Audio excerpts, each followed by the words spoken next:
সার্বজনীন চুলাবাড়ি অনুষ্ঠিত হওয়া আমার যে কীর্তন অনুষ্ঠান উপস্থিত থাকা নগাঁও পৌরসভার সভাপতি জগন্নাথ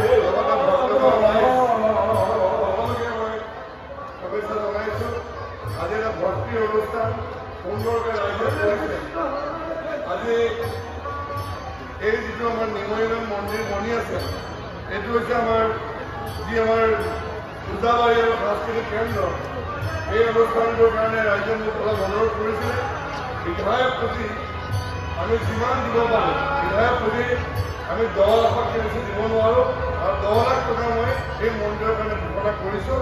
অতি সোনকালে এই পইচা দিয়াৰ ব্যৱস্থা কৰি মন্দিৰ ভাগ বনাই থাকক। লোকসকলৰ পিছলৈও আছে আৰু এই মন্দিৰ সোনকালে শেষ কৰি এই সকলোকে প্ৰতিশ্ৰুতি দিছোঁ। ধন্যবাদ।